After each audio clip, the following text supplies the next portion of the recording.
So here's the setup for the alarm circuit in the bedroom. These are the lights. The lights are connected to the extension cord. We've got the circuit here, and we've got our programmable wall outlet timer. Let me zoom in here. So this thing that's how you set your alarm. So basically what you're going to do is you're going to enter a time range in which you want to wake up, and during that time range the code is going to run. The photon there. And what the code does is essentially it sets the PID sensor there as an input. So once the code starts running, the PID sensor starts looking for motion. And once it sees motion, three things happen. We've got a buzzer there in the bottom right, that's going to go off. We've got a relay on the left, which is connected to the lights that I showed you. That's going to turn on. And then the other thing that's going to happen is it's going to send a signal to another photon downstairs, which is going to make coffee. So here's the setup for the coffee photon. As you can see, we've got the coffee maker with the official IoT stamp of approval. We've got the photon. We've got a relay connected to a modified extension cord. And then we've got the 5-volt adapter which powers the photon. And we've got another one of those upstairs that I forgot to mention to you guys.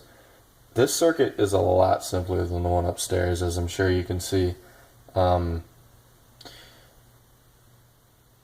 This time we're using a relay module, and it's a 5-volt relay module so that it can be controlled by the 5-volt pin on the Arduino. And the relay is obviously connected to the coffee. This relay is 10 amps, and we used a 5 amp relay upstairs because the lights take up less wattage than the coffee maker. But basically what happens is that signal that I told you guys about, when the PID sensor senses motion, it sends a signal to this photon, and all it does is turn the relay on for 20 minutes, which turns the coffee maker on for 20 minutes, and then it turns off automatically. And the idea is, by the time you roll out of bed, coffee should be made. So it's currently like 10:30, my normal PM, my normal waking time, and I've got my setup here. I've got the wall outlet timer set to turn on within the minute. I've got the PID sensor hidden behind this 49er foam finger, so that it can't see anything, so that when I move that foam finger, for the purposes of this demonstration, it should sense motion. So the photon should power on momentarily, and when that happens, the lights are going to turn on, and then it's going to wait 2 minutes to sound the buzzer. Just making sure the switch is on for the buzzer. So after 2 minutes, the buzzer is going to sound. Okay, so there's the photon powering on, and what I've done is I've put some delay in the code so that the PID sensor can adjust to its thermal surroundings, so we're going to have to give it some time for that. Right now the photon is trying to connect.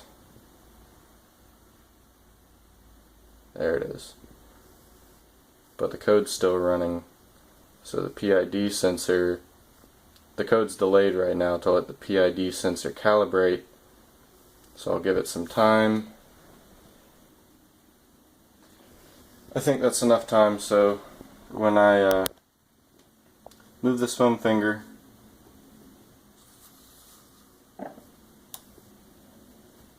motion, and the lights turn on.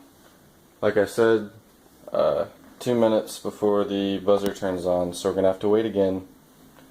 The idea of that is it's kind of more relaxing to not have that annoying buzzer go off right away. If you can be woken up by the lights, then that's better.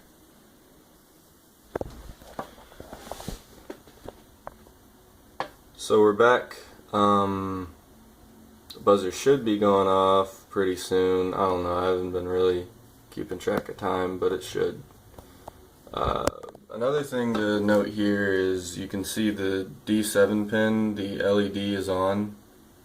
Oh, there's the buzzer. And so I'm crawling out of bed, walking over, flip the switch. Just got to make sure to flip it back before you go to bed. We walk downstairs. Coffee should be a brewing. And there it is. Got the LED on the photon, meaning that the pin controlling the relay is on. We've got the LED on the relay saying it's on. And as you can see, the switch on the actual coffee maker. And, you know, proof is in the pudding. There's the coffee.